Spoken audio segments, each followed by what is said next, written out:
गुरुर्ब्रह्मा गुरुर्विष्णु गुरुर्देवो महेश्वरा गुरुर्साक्षात् परम ब्रह्म तस्मै श्री गुरुवे नमः। प्यारे सज्जनों, एक बार की बात है, नारद जी भगवान विष्णु से मिलने के लिए गए। भगवान ने उनका बहुत सम्मान किया।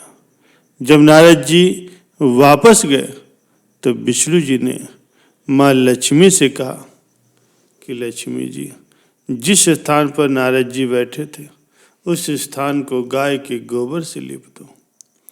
जब विष्णु जी ये बात कह ही रहे थे, उस समय नारद जी बाहर ही खड़े थे।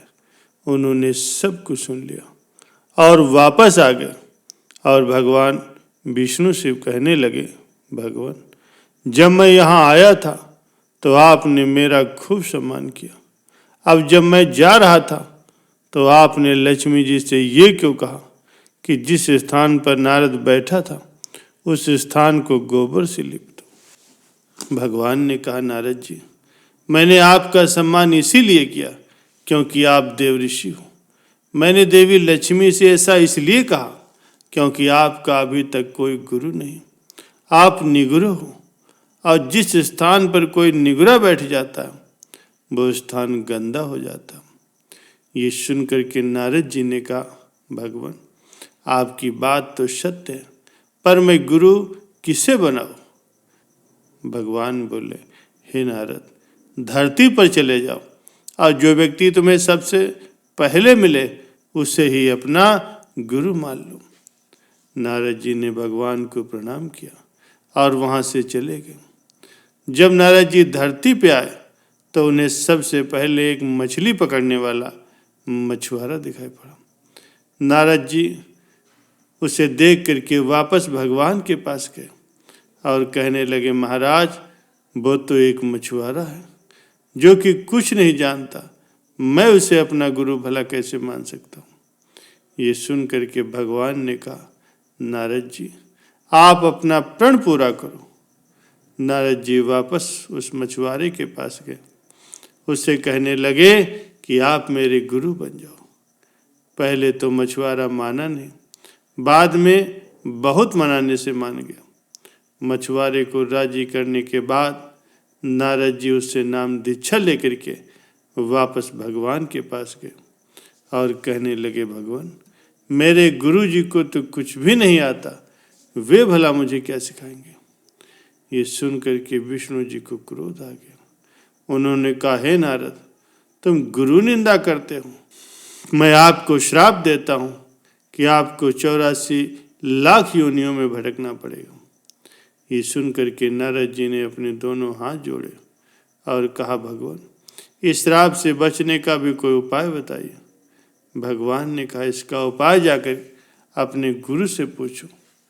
नारद जी धरती पे आए और सारी बात जाकर के अपने गुरुदेव को बताए।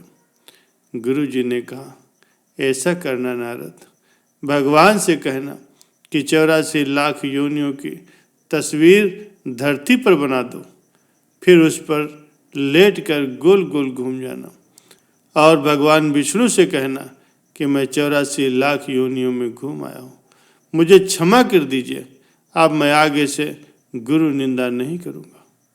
नारद जी ने विष्णु के पास जाकर के ऐसा ही किया। उनसे कहा, 84 लाख योनियाँ धरती पर बना दो और फिर उस पर लेट करके गोल गोल घूम लिए और कहा, हे प्रभु, मुझे क्षमा कर दीजिए, मैं आगे से फिर कभी गुरु निंदा नहीं करूँगा। ये सुन करके विष्णु जी ने कहा, देखा नारद, जिस गुरु की तुम इतनी निंदा कर रहे थे उसी ने तुम्हें मेरे श्राप से बचाया। नारद जी, गुरु की महिमा तो अपरंपार है। प्यारे सज्जनों, इसीलिए कहा गया है कि गुरु गूंगे गुरु बावरे, गुरु के रहिए दास, और गुरु जो भेजे नरक को तो भी स्वर्ग रखी आस। गुरु चाहे गूंगा हो चाहे बावला हो, गुरु के हमेशा ही दास रहना चाहिए। यदि गुरु नरक को भी भेज दे तब भी शिष्य को यही इच्छा रखनी चाहिए कि मुझे स्वर्ग प्राप्त होगा, अर्थात इससे मेरा कल्याण ही होगा। यदि शिष्य को गुरु पर पूर्ण विश्वास हो तो उसका बुरा स्वयं भगवान भी नहीं कर सकते। प्यारे सज्जनों, प्रत्येक व्यक्ति के जीवन में एक गुरु का होना बहुत जरूरी है। जब गुरु जीवन में आते हैं तभी से जीवन शुरू माना जाता है। हर शिष्य को अपना गुरु स्वयं ही ढूंढना पड़ता है। सबसे पहले उसके अंदर गुरु के प्रति श्रद्धा हो और विश्वास हो कि गुरु ही पार ब्रह्म परमेश्वर है।